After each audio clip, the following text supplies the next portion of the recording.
Donation అనేది ఏంటిది? దానం ఇవ్వడం. దానం ఇవ్వడం మంచిదా చెడ్డదా అనేది మీ అందరికి తెలుసు.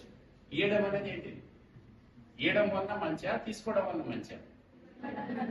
ఇవ్వడం వల్ల. కాబట్టి ఏదైనా అవసరం వచ్చినప్పుడు ఏదైనా మనం ఇస్తాము అనేది ఒకటేసారి చేతులు ఎత్తండి. ఏదైనా అవసరం కాదు, మనకున్న పరిధిలో మనకున్న అవకాశం ఉన్నంతలో మనం దానం ఇస్తాం. చేతులు ఎత్తడానికి ఎంతమంది ఉన్నారు? ఇంకా చేయలేదు. ఒక్కరిని చూసి ఒకరు ఎత్తురాని కాపీ ఏమంటారు, థ్యాంక్స్ చెప్పాలి. చెప్పాలా లేదా? అమ్మా నాన్న మంచిగా ఉన్నారు, మంచి ఆరోగ్యంగా ఉన్నారు, మనం జన్మనిచ్చారు, వాళ్ళకి ఏం చెప్పాలి? మనం చెప్పాలా? అట్లాగే మనం ఒక దాని మీద కూర్చున్నాం, నిలబడ్డాం, నిద్రపోతున్నాం, అట్లా బాయ్ సేమా? బ్లడ్ సేమా? ఒకళ్ళది బ్లూ, ఒకళ్ళది రెడ్, ఒకళ్ళది వైటా?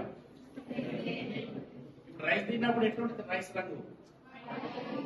బ్లడ్ రంగు ఎట్లుంటది? మిల్క్ రంగు ఎట్లుంటది? మరి ఇంపార్టెంట్ కదా, మీకు ఎవరు వాళ్ళు? ఇప్పుడు ఇంతగానో మీ డిగ్రీ కాలేజ్ పెట్టి మీకు అందరూ చదువు చెప్తున్నారు, వాళ్ళని ఏమంటాం మనం? ఒకవేళ ఆ క్యాన్సర్ పేషెంట్ కి మన బోన్ మ్యారో ఏదైతే ఉందో, మన ఎముకల్లో ఉన్న గుజ్జు, వాటిని మనం డొనేట్ చేయడానికి ముందుకు వచ్చినట్లయితే వాళ్ళ జీవితకాలాన్ని ఇంకా కొంతకాలం పొడిగించడం వాళ్ళం అవుతాం. అంటే అవయవ దానాలు రెండు రకాలుగా ఉన్నాయి. ఏంటి అని అంటే, ఒకటి మనం బ్రతుకున్నప్పుడు చేయగలిగింది, ఒకటేంటి కొంచెం గట్టిగా చెప్పండి, అంటే మనం